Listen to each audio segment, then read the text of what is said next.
Շարունակենք ուրեմն ամենակարող արյուն սերիայի մեջ ենք եւ դասի վերնագիրը արյան նվաճումները Հովհաննես 6-րդ գլուխ 54-րդ խոսք Հովհաննես 6:54 Հիսուսն էլ նրանց ասեց ճշմարիտ ասում եմ ձեզ եթե մարդու որդու մարմինը չուտեք եւ նրա արյունը չխմեք կյանք չունեք ձեր անձերում Հովհաննես 6:54 Ճշմարիտ ասում եմ ձեզ, եթե մարդի որդու մարմինը չուտեք եւ նրա արյունը չխմեք, կյանք չունեք ձեր անձերում։ Եվ Եբրայեցիների 9:7-ի հատվածում գրված է ոչ առանց արյունի։ Այսինքն քահանապետի ծառայությունը ոչ առանց արյունի ներկայացնում է Եբրայեցիս թուղթը։ Եվ մենք նախորդ դասին տեսանք, թե ինչ էր անում արյունը մարդու համար, չէ՞։ Նախորդ դասին տեսանք, թե ինչպես է արյունը մաքրում մարդու օրգանիզմը։ Եվ ինչը որ իրական է մեր բնական ֆիզիկական մարմնի համար, նույնը նաև իրական է մեր հոգևոր մարմնի համար, Քրիստոսի մարմնի համար։ Ամեն։ Եվ մենք պետք է տեսնենք, որ չկա այլ մուտք Հիսուս Քրիստոսի մոտ, բացի արյունը։ Հոր մոտ մենք չենք կարող գնալ առանց Հիսուս Քրիստոսի արյան։ Այդ արյունն է, որ մեզ համար ճանապարհ է բացել։ Ամեն։ Եվ Տերը իր արյունով մեզ ծածկել է, մաքրել է, սրբացրել է։ Այդ արյան գործը հզոր գործ է։ Բայց մենք նաև պետք է տեսնենք, որ արյունը մեր կյանքում սելներ ավելորդ թափոններից մաքրում է մեզ եւ այդ խոչընդոտները հեռացնում է, որպեսզի արյան հոսք հոսի։ Այբ որ տանը մենք ասում ենք ինչ որ բան խցանվել է, չէ՞, ու ծորակից ջուր չի հոսում, ինչ ենք անում, մտածում ենք, ասում ենք երևի թե հարևանի տանը ներքև ինչ որ մի բան խցանվել է, պետք է այդ խցանումը բացենք։ Եվ այդ որպեսզի այդ հոսքը լինի, մենք պետք է գտնենք պատճառը։ Ինչու՞մն է պատճառը, որ այդ հոսքը չկա։ Նույնը արյան մեջ մենք տեսնում ենք, չէ՞, որ արյան մեջ կյանք կա։ Եթե այդ կյանքի հոսքը չկա մեր հոգևոր օրգանիզմում, մենք պետք է պատճառը գտնենք, իսկ ի՞նչն է խոչընդոտը։ Ի՞նչն է արգելում, որ այդ արյունը հոսի։ Եվ մենք տեսնում ենք, որ արյունը նաև սնում է ամբողջ մարմինը ու յուրաքանչյուր բջիջ։ Գիտեք, մարդու օրգանիզմում մի քիչ բժշկական բաներ ենք անցնում։ Մարդու օրգանիզմում գոյություն ունեն միլիարդավոր բջիջներ։ Եվ մարդու օրգանիզմում կա 7-ից 9 լիտր արյուն։ Եվ այս արյունը անընդհատ ինքը շրջանառվում է, անընդհատ։ Այսօր հիմա դու ստեղ նստած ես, բայց այդ արյունը շրջանառվում է։ Դու դա չես զգում, բայց այդ արյունը շրջանառվում է։ Այդ արյունը իր գործը անում է, որտեղ իր հրահանգը ունի Տիրոջից։ Ինքը իր գործը անում է։ Ու 40-50 վայրկյանը մեկ ինքը շրջանառվում է, այսինքն անգամ մի րոպե էլ չի լինում։ Ու այդ արյունը ինքը արդյունքում սկսում է սնել մարմնի բջիջները։ Այսինքն այն բոլոր օգտակար սնունդները, որ մարդը սնունդի միջոցով ընդունում է, արյունը այդ օգտակար վիտամինները, այդ միներալները ինքը սկսում է փոխանցել բջիջներին, որպեսզի սնվի։ Եվ դա ցույց է տալիս, որ ինչ է կատարում մարդու օրգանիզմում։ Ու մարդկային մարմնում շրջանառվող արյունը վերցնում է սնուցող տարրերը, վիտամիններն ու միներալները այն բանից հետո, երբ նրանք անցել են մարսողության համակարգի միջով, ու տանում է այդ սնունդը մարմնի յուրաքանչյուր բջիջին։ Իսկ ինչ կասենք Քրիստոսի մարմնի մասին, հոգևոր մարմնի մասին։ Այդ օրգանիզմը, որ Աստված ստեղծել է, այդ խորհրդավոր օրգանիզմը, որ մեզ համար մի քիչ անգամ անհասկանալի է, այդ Քրիստոսի մարմնի մասին, չէ, այդ ամբողջական մեծ մարմնի մասին, ու այդ մարմնի մեջ էլ նույն գործողությունը անում է Աստծո Քրիստոսի արյունը սելներ։ Եվ կա արյուն ու կա հոգի։ Այսինքն, տեսեք Պողոսը ասում է Հռոմեացիների 8:2-ում, ասում է կյանքի հոգին։ Սուրբ հոգու մասին խոսում է որպես կյանքի հոգի։ Եվ մենք գիտենք, որ ֆիզիկական մարմնի համար արյունը կյանք է։ Եթե մարդը առնահոսեց, արյունը այլևս չմատակարարեց, մարդը կմահանա։ Նույնը հոգևոր մարմնի համար հոգին է կյանք տալիս։ Դրա համար Տեր Հիսուսը ասում էր, եթե մարդու որդու մարմինը, այսինքն Աստծո խոսքերը չուտեք, եւ նրա արյունը, այսինքն նրա հոգին չխմեք, կյանք չեք ունենա ձեր անձերում։ Եվ այստեղ մի բան ենք մենք բացահայտում, որ կյանքը Քրիստոսի մարմնի համար դա կախված է Սուրբ Հոգուց, Աստծո հոգին երբ որ անարգելք մեր կյանքերի մեջ հոսում է, երբ որ անարգելք իր գործը անում է։ Եվ այդ արյունը, երբ որ անարգելք կերպով մեր կյանքերի մեջ գործում է, սիրելիներ, մեր կյանքերի մեջ ինքը բերում է կյանք, ինքը սնուցում է։ Եվ երբ որ մենք թույլ ենք տալիս, որ այդ արյունը գործի մեր մեջ, նա սկսում է այն օգտակար բոլոր բաները մեզ տալ, ու այն վատ բաներն էլ համապատասխան միջոցով հեռացնում է մեզանից։ Ամեն։ Փառք Տիրոջ սրա համար։ Մեզանից յուրաքանչյուրը ներկայացնում են Քրիստոսի մարմինը։ Ամեն մեկս։ Ես ու դու ամեն մեկս ինչ-որ մի բջիջն ենք այդ մարմնի։ Ու մենք կարիք ունենք, որ Սուրբ Հոգու սնուցումը մեր կյանքի մեջ լինի, որովհետև իմ առողջ լինելուց կախված է իմ քրոջ ու եղբոր առողջ լինելը, չէ՞։ Երբ որ ձեռքիդ փոքր մատը անգամ ճկույթը ցավում է, ամբողջ մարմինդ է ցավում։ Ու այդ նույնը մենք պետք է զգանք նաև Քրիստոսի մարմինի համար։ Մենք պետք է թողնենք, որ անարգելք այդ արյունը մեր կյանքերի մեջ հոսի։ Չկա մի այնպիսի կարիք, որ արյունը հաշվի չառնի, սիրելիներ։ Արյունը ամեն բջիջի է մատակարարում։ Ամեն բջիջի ինքը հպվում է։ Չկա մի այդպիսի կարիք, որ ես ու դու ունենանք ու նրա պատասխանը չունենա Աստծո հոգին, Քրիստոսի արյունը։ Նա ամեն պատասխանը ունի իր մեջ։ Փառք Տիրոջ սրա համար։ Կյանքը դա արյունն է, Սուրբ Հոգին կյանքը փոխադրողը։ Եվ եթե դուք ունեք այդ կյանքը, նշանակում է ձեր ներսում կա ամեն ինչի պատասխանը։ Նաև ուզում եմ երկրորդ մի բան ասեմ, որ արյունը վերահսկում է մարմնի ջերմաստիճանը։ Մենք գիտենք, որ մարդու օրգանիզմի ջերմաստիճանը 36.6 աստիճան է։ Ճիշտ է։ Մի քանի օր առաջ մենք Երևանից եկանք, Երևանում +25 էր, թե +30 էր, եկանք հասանք Ծաղկաձոր, այստեղ +15-18, չէ։ Բայց մեր օրգանիզմի ջերմաստիճանը մնաց 36.6։ Այսինքն դու կարող ես տաք տեղից տեղափոխվել սառը տեղ, չգիտեմ, աֆրիկական տաք երկրից գնալ ինչ-որ Սիբիր, բայց քո մարմնի ջերմաստիճանը արյունը ապահովում է 36.6 աստիճան։ Եվ Աստծո հոգին, երբ որ մեր կյանքերի մեջ անարգելք հոսում է, սիրելիներ, երբ որ չկա որևիցե մի խոչընդոտ, այդ արյունը մեր կյանքերի մեջ, օրգանիզմի մեջ, մեր հոգևոր մարմնի մեջ ապահովում է այդ ջերմաստիճանը։ Ու դու տեսնում ես, որ այո, շուրջ բոլորը խառնաշփոթ է, շուրջ բոլորը հիասթափությունների կամ պանիկայի մեջ են, բայց քո մեջ հանգստություն կա։ Ու քեզ ասում են, որտեղից քո մեջ այդ հանգստությունը։ Դու գիտես աղբյուրը որտեղից է։ Դու գիտես որտեղից ես դու սնվում։ Դու չես սնվում TV-ի մատակարարած աղբյուրներից, դու չես սնվում ինտերնետի տված լուրերից, դու չես սնվում հարևանների, չգիտեմ, ասած լուրերից, այլ դու սնվում ես քո աղբյուրը, դու գիտես ով է։ Երբ որ դու Քրիստոսի հոգուն կապված ես լինում, երբ որ կապված ես լինում, այդ արյունը անարգելք սկսում է հոսել։ Ամեն։ Ոնց որ այն օրինակը անցած անգամ բերեցի, աղբյուրի օրինակը, երբ որ այդ խողովակը միացված է, երբ որ այդ ջուրը անարգելք հոսում է, սիրելիներ, մենք հագենում ենք դրանից։ Եվ Մատթեոս 24:12-ում ասում է, եւ անօրինության շատանալու պատճառով շատերի սերը կսարճի, Մատթեոս 24:12։ Անօրինության շատանալու պատճառով շատերի սերը կսարճի։ Այսինքն անօրինությունը դա այն իծնե բնությունն է, որը մենք ստացել ենք Ադամից, եւ որը միշտ սիրում է ապստամբել Աստծուն։ Այսինքն ինչ է ցանկանում մարդկային մարմինը, այդ հին Ադամը իր հարմարավետությունն է ուզում։ Հին Ադամը ուզում է անկախ ապրել, իր կամքով, իր ցանկացածով, բայց նոր Ադամը ասում է ոչ թե իմ կամքը լինի, այլ քո կամքը լինի։ Ոչ թե այնպես, ինչպես որ ես եմ ուզում, այլ այնպես, ինչպես որ դու ես ուզում։ Սա է կարևորագույն բանը, սիրելիներ, երբ որ մենք հանձնվում ենք Աստծուն,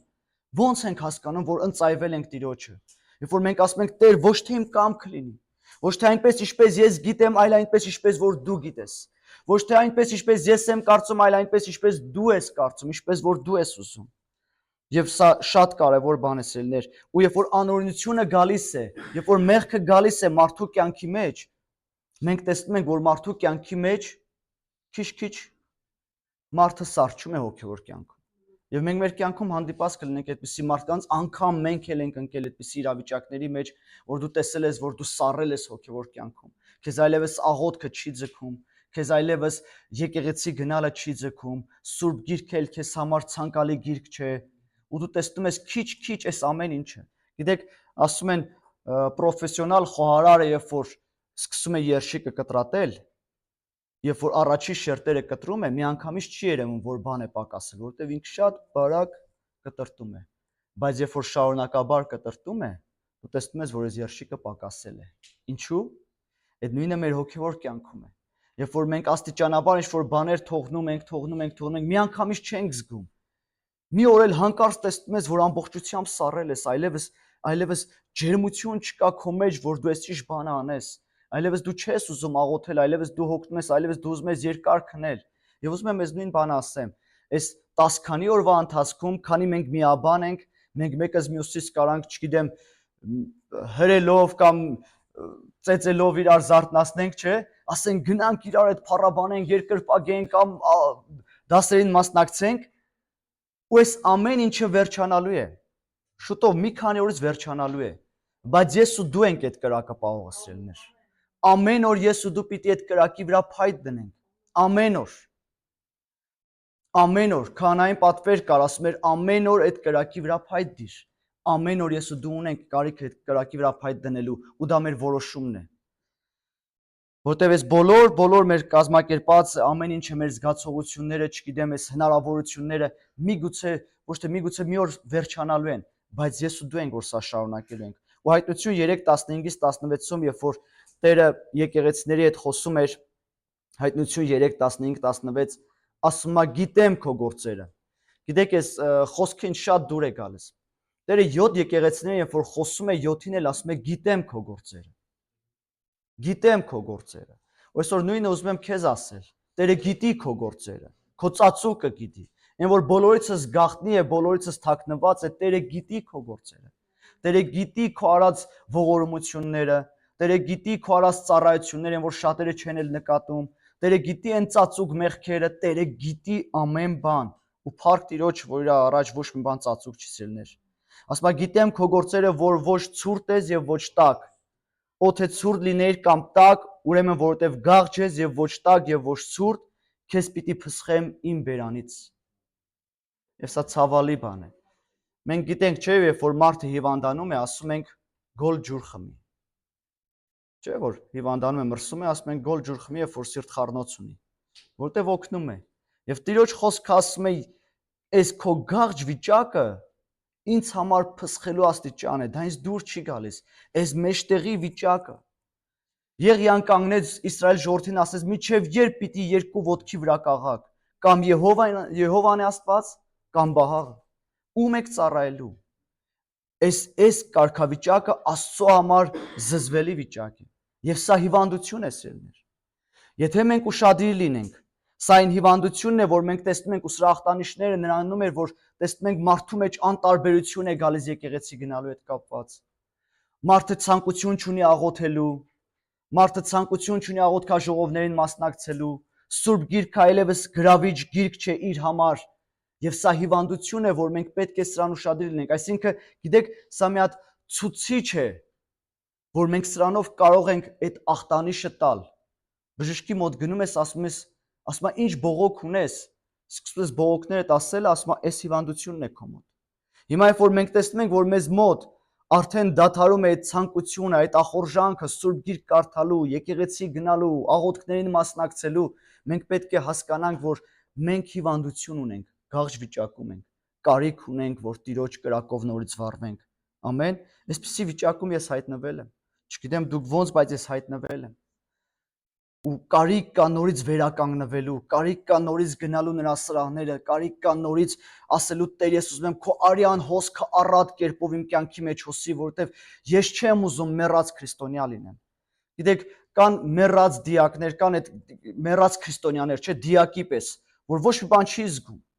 Կան քրիստոնյաներ, ովքեր վառվում են Տիրոջ կրակով։ Այդ թող այդ Տիրոջ կրակը մեզ վառի։ Եղբոր այսօր ասում եմ, այս կրակը չթողնես, այս նոր այս կրակը, որ քո մեջ վառվել է, Տիրոջն ես դարձել, գալու են հիասթափություններ, գալու են դժվարություններ, բայց չմոռանաս այս առաջին սերը սրանով միշտ վառվի։ Ու այս նույն կարգավիճակում էր Պետրոս առաքյալը, երբ որ նա հիասթափվեց ինքն իրենից անգամ, տեսավ, որ չէ, չկատարեցի այն ինչ, որ ես ասում էի, այն ինչի համար, որ վիճվում էի, որ ես քեզ չեմ թողնելու, ոչ միայն թողեցի, այլ նաև ես ուրացա։ Եվ այնքան էր այս գաղջ վիճակում, որ տեսեք Պետրոսը փոխարենը նրան, որ Տիրոջը հետևեր, Տիրոջ մոտ լիներ, նա Տիրոջը սկսեց հեռվից նայել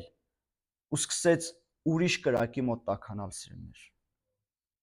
Այլևս ուրիշ կրակն էր նրան գրավում։ Վերջին հաշվով մենք գիտենք, որ Պետրոսը ուրացավ։ Մեզ հետ էլ է նույնը կատարում, սկսում ենք օտար կրակով տաքանալ եւ փոխարենը ջերմեռատ լինելու, սկսում ենք վառվել նախանձով, խանդով, բաժանություններով, անգամ ինքնախղճահարությամբ ու տեսնում ենք, որ այս դառնության արմատներ են մեր մեջ ծիլ տալիս ու տեսնում ես, որ այս դառնության արմատները քեզ կրծում են։ Օրինակ, վիրավորանքը սիրելիներ, ինչ է։ Վիրավորանքը մի բան է, որ քեզ վնասում է։ Ամեն։ Ինչքան ուզում ես դու արդար լինես, ինչքան ուզում ես դու ճիշտ լինես, բայց այդ վիրավորանքը քեզ ներսից քայքայում է։ Ու դու տեսնում ես, ես իմ կյանքից եմ ասում։ Դու տեսնում ես, դու չես ուզում ծառայությանը մասնակցես։ Դու անգամ աղոթելու բառեր չես գտնում, ու դու տեսնում ես ներսից քայքայում ես, ինչքան ուզում ես ճիշտ լինես, կարիք ունենք այսպիսի դառնություններից մենք ազատվելու, օտար կրակներից պիտի փախչենք։ Գիտեք, Աստված Ահարոնի որդիներին խփեց ու սպանեց, ինչու՞։ Որտեվ Աստված հրահանգ էր տվել, որ զոհասեղանից պետք է կրակը վերցնեն։ Իսկ Ահարոնի որդիները վերցրեցին օտար կրակ տարան մատուցեցին եւ Աստված նրանց հարվածեց։ Մենք կարիք չունենք այս աշխարհից օգտվելու։ Մենք կարիք ունենք մեր հայացքը ուղղելու դեպի Տերը, նրանից սնվելու։ Ամեն։ Մեր հայացքը պետք է Տերը լինի, սիրելիներ։ Այս աշխարհը տարբեր բաներ կմատուցի, այս աշխարհը, գիտեք, մի հատ կարևոր բան եմ ուզում ասել։ Եկեղեցին պիտի լինի աշխարհի մեջ, բայց աշխարհը չպիտի լինի եկեղեցու մեջ։ Դա անհնար բան է, չի կարող աշխարհը ներխուժել եկեղեցի։ Աշխարհի ոչ մի բարք, աշխարհի ոչ մի առաջարկած բան չպիտի մտնի եկեղեցի։ Եկեղեցին դա սուրբ վայր է, որտեղ մարդիկ պետք է գան եւ Տիրոջ հանդիպեն ու Տիրոջ կրակով վառվեն։ Ամեն։ Մենք կարիք ունենք Տիրոջ մոտ վառվելու։ Միակ պատասխանը Հիսուսի արյունն է, սիրելիներ։ Եվ որպես Աստծո ծառաներ մենք պետք է զանազանենք այս հիվանդությունը, այս ախտանիշը կարողանանք մենք հասկանալ։ Բայց երբ որ արյունը գտնվում է պատշաճ դիրքում, հորը ձեր հարաբերություններին որևէ արգելք չի լինի։ Դուք կտեսնեք, որ ձեր հարաբերությունների մեջ ճեղքում կա։ Դու կտեսնես, որ գործում է այդ արյունը, այդ հոսքը կա քո կյանքի մեջ, ու ոչ մի բան քեզ չի կարող արգելել։ Գիտեք, ես պատանի ժամանակ մի հատ երազ տեսա, ու այս երազի ժամանակ մի հատ դալիճ էր, որ մեծ մասը պատուհաններ էր, ու դուրսը մութ էր, գիշեր էր, ներսը շատ լուսավոր լույս էր։ Դուրսը ցուրտ էր, բայց ներսը շատ ջերմ ու տաք էր, ու այնքան տաք էր, որ այս պատուհանները անգամ ցած քրտնել էին։ Ու ամեն մեկը իր ծառայությունը, ինչ որ կերպով Աստծուն իր զոհաբերությունը, իր պաշտամունքը մատուցում էր։ Ես էլ թեյնիկի մեջ ջուր ունեի, ու այս ջուրը սենց օդն էի ցպնում։ Ու օրհնում էի Տիրոջ, փառաբանում էի սրտիս խորքից։ Ու եկավ պահ, որ այս թեյնիկի մեջի ջուրը ավարտվեց։ Ու կարծես թե մեկը ինձ ասավ, դուրս արի այնտեղ դրսում աղբյուր կա։ Գնա ջուրը լցրու։ Ես ասացի, դե դուրսը մութ է, այստեղ լուսավոր է։ Համել դուրսը ցուրտ է, այստեղ ավելի տաք է։ Երբ որ արթնացա, Սուրբ Հոգին իմ սրտի հետ խոսեց։ Ասեց, եթե դու չգնաս այդ աղբյուրի մոտ, եթե դու չգաս այդ աղբյուրի մոտ, դու չես ունենա այն ամենը, ինչ որ ունեիր։ Այո, այդ վայրը մութ է շատ ժամանակ, այո, այդ վայրը շատ ժամանակ դժվար է, այո, քչերն են այդտեղ ցանկանում, այո, այդ վայրը երբեմն ցուրտ է, բայց եթե դու այդ աղբյուրից չսնվես, դու չես կարող այդ ամենը ունենաս։ Եթե ես ու դու մեր սրտի փափակը չեղավ նստել Հիսուս Քրիստոսի ոտքերի մոտ, մի օր չզարմանաք, որ Մարթայի պես կսկսենք տրտնջալ, կսկսենք բողոքել։ Մենք կարիք ունենք նստելու Հիսուս Քրիստոսի ոտքերի մոտ։ Մեր ամեն օրը պետք է դրանով սկսի սիրելիներ։ Մենք պետք է զոհաբերենք շատ բաներ ու գնանք Տիրոջ ոտքերի մոտ։ Եվ դրա համար էր, որ Տեր Հիսուսը ասեց. Մարթա, Մարթա, ասեց, Մարիամը մի բան է ընտրել, որ իրանից չի վերառնվի։ Ես իմ ծառայության մեջ ունեցել եմ սիրելիներ, ծառայել եմ, մի օր սկսել եմ տրտնջալը, բողոքելը, բայց կարիք կա յուրաքանչյուր մեր գործը սկսել Հիսուս Քրիստոսի ոտքերի մոտ նստելուց։ Ամեն ծառայություն։ Եվ տեսեք, Եփեսացիների 2:13 ասում է, բայց հիմա Հիսուս Քրիստոսի ձեռքովը դուք, որ ժամանակով հեռավոր եք, մոտ եղաք Քրիստոսի արյունով։ Մի ժամանակ մենք հեռու ենք, Բայց Հիսուս Քրիստոսի արյան միջոցով մենք հիմա մոտ ենք նրան։ Փառք Տիրոջ սրա համար, ամեն։ Եվ տեսեք, երբ Պետրոսը հեռվում մի կողմ քաշվեց, արյան արժեքը անփոփոխ մնաց։ Անփոփոխ մնաց, ու այդ արյունը նորից կանչում էր Պետրոսին։ Դրա համար երբ որ Տեր Հիսուսը Մարիամին հանդիպեց, ասեց գնա ու ասա իմ եղբայրներին եւ Պետրոսին։ Այդ արյան կանչը կա սիրելիներ այսօր էլ։ Այդ արյան կանչը ամեն ժամանակ կա։ Հայտնի մի հատ երգ ասում է նրա արյան ամեն կաթիլը խոսում է սեր։ Այդ արյան ամեն կաթիլը խոսում է սեր։ Այդ արյան ամեն կաթիլը կանչում է մեզ սիրելիներ։ Ինչ կատարվեց։ Արյունը սկսեց գրավել Պետրոսին մոտենալ Աստծուն։ Նա սկսեց մոտենալ արյան ազդեցության տակ սիրելիներ։ Փառք Տիրոջ սրա համար, որ երբ որ մենք հեռանում ենք նրանից, նա նորից մեզ կանչում է, նա նորից մեզ ընդունում է, նա նորից իր արյունով սրբում է, նա նորից իր պատմուճանը հագցնում է, նա նորից իր որդիական մատանին դնում է մեր ձեռքին։ Փառք Հիսուսին սրա համար։ Ու ինչ որ մեկը դառնում է գաղջ ու սկսում է տաքանալ օտար կրակի մոտ, պատճառաբանություններ ենք մենք փորձում գտնել, երբեմն ասում ենք դե այսպես է ու այսպես է, ես չեմ ծառայի, ես եկեղեցում ինչ ծառայեմ, չեք տեսնում այստեղ ինչա կատարում կամ այնտեղ ինչա կատարում, սիրելիներ, եթե կատարյալ եկեղեցի գտնեք ինձ էլ ասեք։ Բայց մենք կարիք ունենք, որ արյան հոսքը ապահովենք յուրաքանչյուր եկեղեցու մեջ։ Մենք կարիք ունենք։ Գիտեք, երբ որ սխալները մենք տեսնում ենք նրա համար չէ, որ մենք մատնացույց անենք։ Դրա համար չի։ Հիշեք սիրելիներ, որ երբ որ մատնացույց ենք անում, մեզ էլ ենք մատնացույց անում։ Մենք կարիք ունենք, մենք բժշկվելու։ Ասում եմ, երբ որ դու հաստատվես, քո եղբայրներին է կհաստատես։ Տեր Հիսուսն էր ասում, չէ՞։ Երբ որ դու հաստատվես, քո եղբայրներին է կհաստատես։ Երբ որ ես ու դու հաստատվենք հավատքի մեջ, հավատա, դա ամենալավագույն այդ վիրուսն է,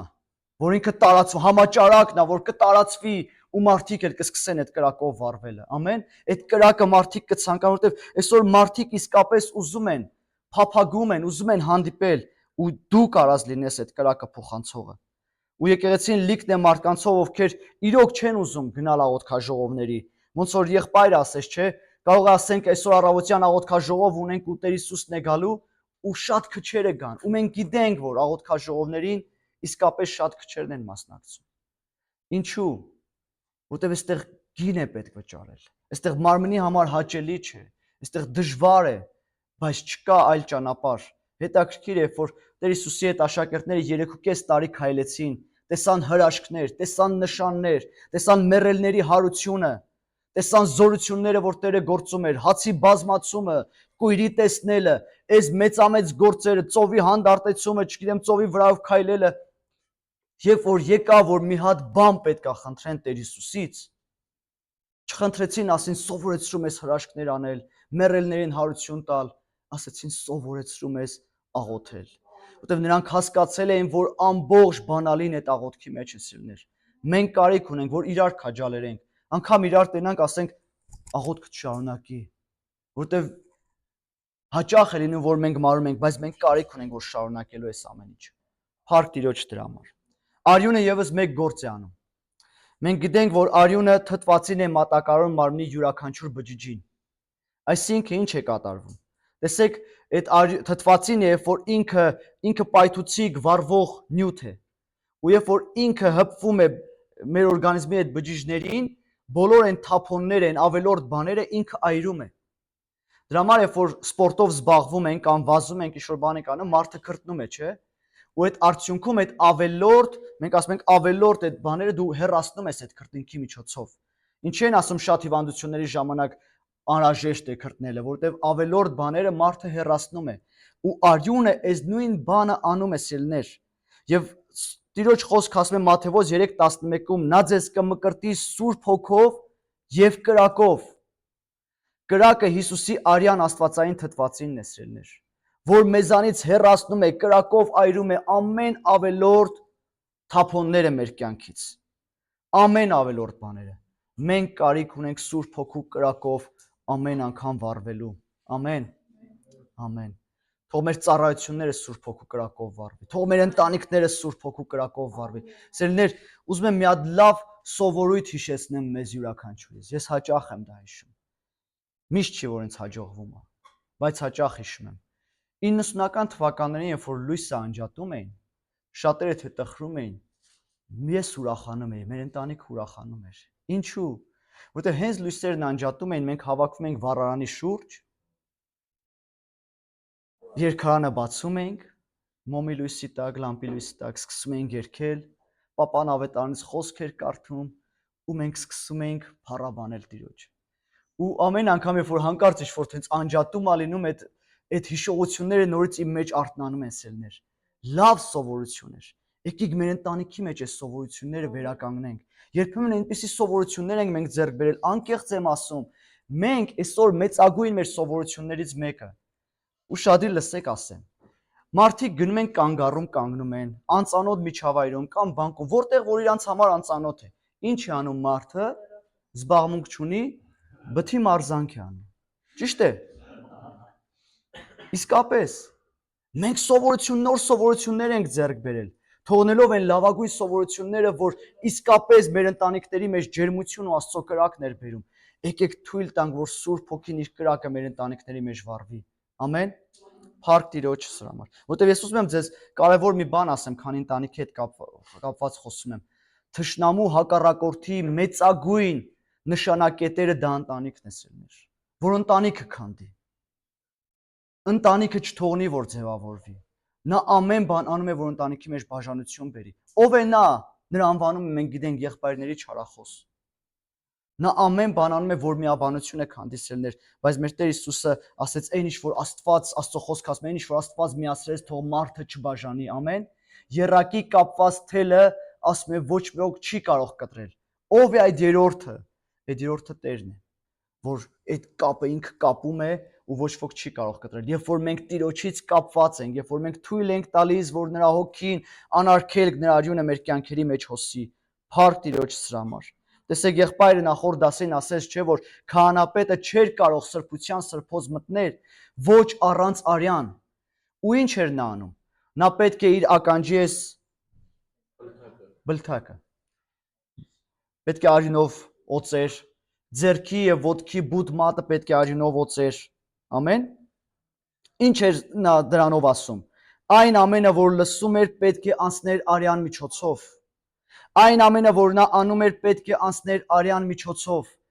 Մեզանից տրված ոչ մի բան չի կարող շինություն բերել, բայց այն ամենը, ինչ որ Քրիստոսի արյունից, նրա հոգուց ծնված կլինի սիրելիներ, կյանք ու շինություն կբերի։ Փորձել ենք, մեզանից տվել ենք, արդյունք չի տվել, բայց մի նախադասություն անգամ Սուրբ Հոգուց ներշնչված կյանք է ու հոգի է սիրելիներ ու կյանքեր է փոխում։ Անկեղծ եմ ասում, ես իմ կյանքի փորձառության մեջ սա զգացել եմ, տեսել եմ։ Քույրս մի լավ երգ ունի գրած, ասում է. դնում եմ ձեռքս քո ձեռքին, սիրտս էլ քո սրտին եմ ծուլում։ Հասկանում եք, պետք է մեր մեծագույն փափագը լինի մեր ձեռքը դնել Տիրոջ ձեռքին, մեր սիրտը ձուլել նրա սրտին, մեր խորհուրդները նրա խորհուրդները լինեն, մեր գաղափարները նրա գաղափարները լինեն։ Երբ որ ես իմ ձեռքով կհպվեմ նրան, Տեր Հիսուսը հպվի իմ միջոցով ինչ-որ մեկին, ամեն։ Երբ որ ես խոսեմ իմ խոսքերով, Տեր Հիսուսը խոսի։ Չկա սրանից ավելի հրաշալի բան սերներ։ Բայց երբ է դա լինում, երբ որ Տիրոջ արյունը անարգելք սկսում է հոսել մեր կյանքերի մեջ։ Եվ արյան մեջ այս արդյունքում նվաճումներ կա սերներ, նվաճումներ կա։ Դու կարաս հաղթություններ ունենաս սրանով ու փառք Տիրոջ սրա համար։ Այդ արյունը կարող է ապահովել քո օրգանիզմի թթվածինը եւ ամեն ավելորդ թափոնները այրել ու վերացնել եւ օգտակար բոլոր բաները սնուցել։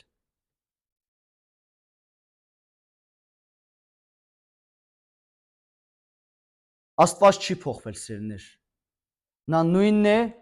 երեք այսօր եւ հավիտյան։ Աստված մահացած չէ, նա կենթանի Աստված է։ Ամեն։ Եվ խնդիրը նրա մեջ չէ, խնդիրը մեր մեջ է։ Երբ որ մենք մեր կյանքի մեջ, մեր եկեղեցիների մեջ արթնություն չկա, խնդիրը նրա մեջ չէ, սիրելիներ, այլ պետք է նայենք մեր մեջ։ Ինչ խնդիր ունենք։ Երբ մենք ազատվենք այն ամենից, ինչը խոչընդոտում է կյանքի հոսքին, այդ ժամանակ արյունը կկարողանա իրականացնել ամեն անհրաժեշտը, լինի դա մարմնի բժշկություն, մեղքից սրբել կամ էլ մեզ գաղ վիճակից դուրս բերելը։ Ինչ էլ որ դա լինի, արյունը կսկսի հոսել մեր կյանքերի մեջ։ Արյունը ամեն բան կատարում է, ինչ Աստված ուզում է նրանից։ Երբ մենք հեռացնում ենք նրա հոսքի խոչընդոտները, Մենք կարիք ունենք ուղակի, որ գանք Տիրոջ առաջ եւ ասենք Տեր, հեռացրու այն ամենը, ինչը որ արգելում է։ Հեռացրու այն ամենը, ինչը որ այդ արյան հոսքին խանգարում է։ Գիտեք, նախորդ դասին ես երեք ասեցի, չէ, Իսրայել ժողովուրդը գնաց պատերազմելու եւ պարտություն կրեցին։ Լավ, մյուս պատմությունը հիշեցի։ Ասացին Տեր գնանք պատերազմի, ասես գնացեք։ Գնացին, պարտվեցին, հետ եկան։ Կողա լավ չենք լսել։ Մի հատ էլ հարցրեցին Տեր գնանք, ասես գնացեք։ Նորից պարտվեցին, հետ եկան։ Տեր ի՞նչն է պատճառը։ Մեղք կա։ Բենիամինի ցեղի մեջ մեղք կար։ Պարտություններ են կրում, անհաջողություններ են լինում։ Եվ ասում ենք, այս ինչի ճեղքում չկա, այս ինչի արտնություն չկա, այս ինչի կյանքը չկա մեր մեջ, ինչու առաջվա ջերմությունը չկա եկեղեցու մեջ, լսել ենք, չէ՞, այս հայտնի զրույցները շատ ա լինում։ Ես էլ եմ արել։ Ինչու չկա առաջվա ջերմությունը։ Խոչընդոտներ կա, որ պետք է հեռացնենք սիրելիներ։ Արտնություն ենք ուզում, բայց խոչընդոտները պետք է հեռացնենք։ Եվ թող Տերը մեզ օգնի այս ամեն ինչում։ Ամեն, աղոթենք։ Հալելույա։